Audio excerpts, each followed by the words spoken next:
Belichick are an unbelievable combination, the best that ever walked in this league. The greatest player that's ever walked, that according to head coach Jason Garrett there in Dallas. I know our next guest, Nate, will have a keen interest in watching this key matchup between the Cowboys and the Patriots. You're right about that, Will. Appreciate you. Thank you for keeping us up on everything that's going on in the league. Joining us right now is a platinum recording artist. His single, This Is How We Do It, was atop the charts for 7 weeks. He also made his mark as a minister and is still doing that. He is an icon in the music industry, a singer, a songwriter, record producer. Please welcome Montell Jordan. Hey! And I finally made it to Good Morning Mama. I made it. I made it, Mama. Montell, so this has been a long time in the making. You watched the show. You were saying during the commercial break, we are in your house on the TV all the time. You tweeted the show before. Yeah. But you're from L.A. or grew up in L.A., but you're a big Cowboys fan. Yes, sir. How did that happen? You know, crazy, growing up in Los Angeles at a time when the Raiders were kind of out and the Rams were gone, in trying to build relationship with my dad.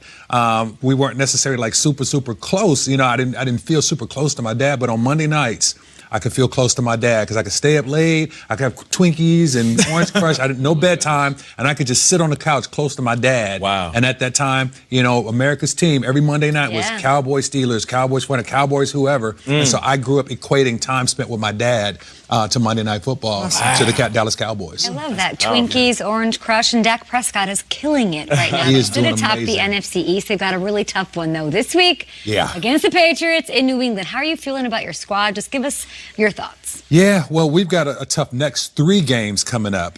But just from the standpoint of Dak keeps doing the dance, you know, the Prescott, I call it.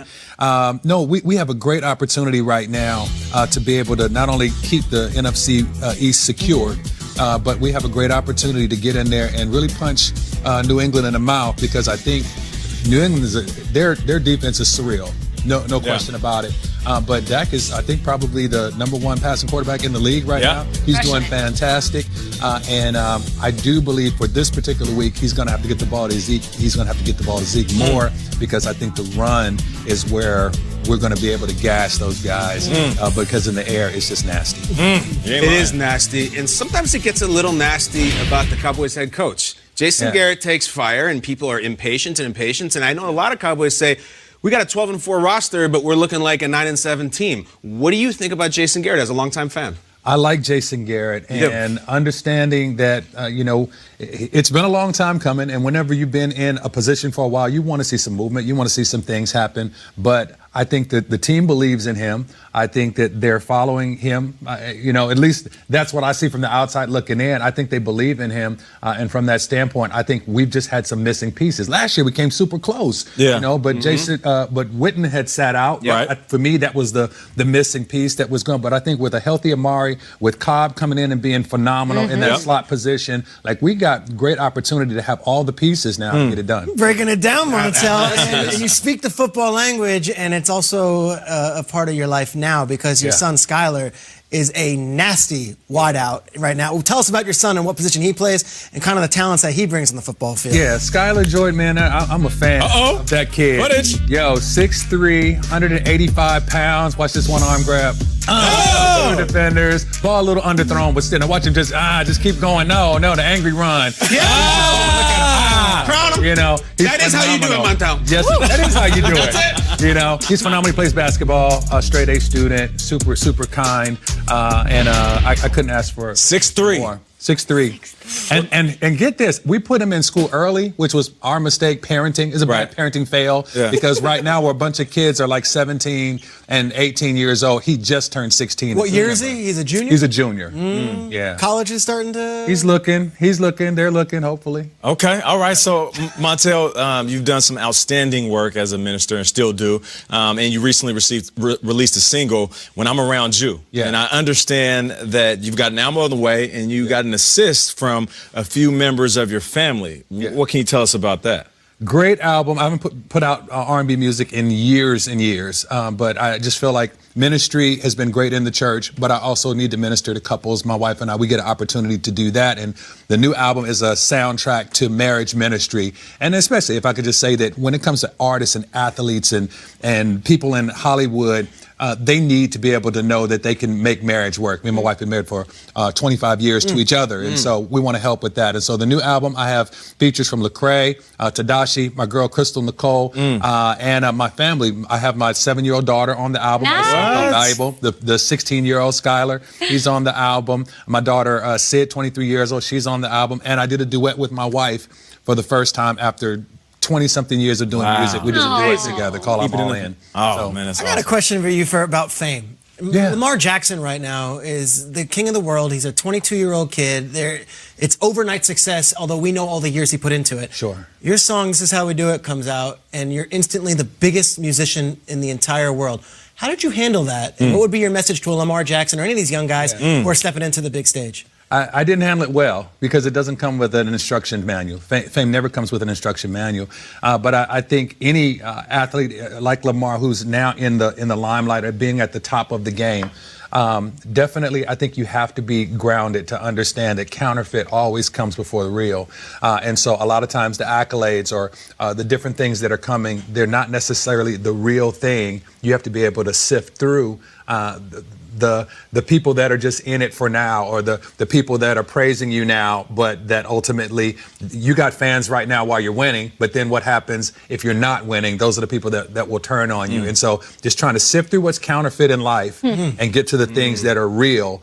If you have something real to be able to equate that to, for me it's God, and from that standpoint it helps me sift through the other things in life that don't matter. Now, to that point, I remember doing the show and we were talking about some rivalry between two teams and a team going through injuries. And on the show, I said, what you've been through could help you get through. And I remember you tweeted the show and you said, preach, Nate.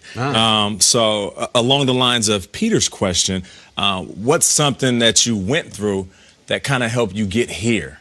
Like something that happened, maybe it was the music business. Maybe it was understanding that you're really just a pawn in the grand scheme of the chessboard of the industry. Like what was something that happened where you're like, oh, that helped me become the person I am today? I knew from childhood, man, that I was called to be in ministry, but I used my gift I used my gift to be talented with it rather than using it for a purpose, what I was supposed to be using it for. And so knowing that and then taking just so many wrong turns of, I never went to, as a pastor, I never went to seminary. I feel like I went to cemetery, which was to me the music business. And in that music business, certain things in me had to die, what I'm saying, in order for me to really come alive and to be alive, today. And so really where I am now is just, even here, I'm really just in places that God positioned me, I feel like, to show what happens when he gets a hold of a man's heart and transforms him to be something that's more of a reflection of who he is. And so music just happened to be the vehicle that not only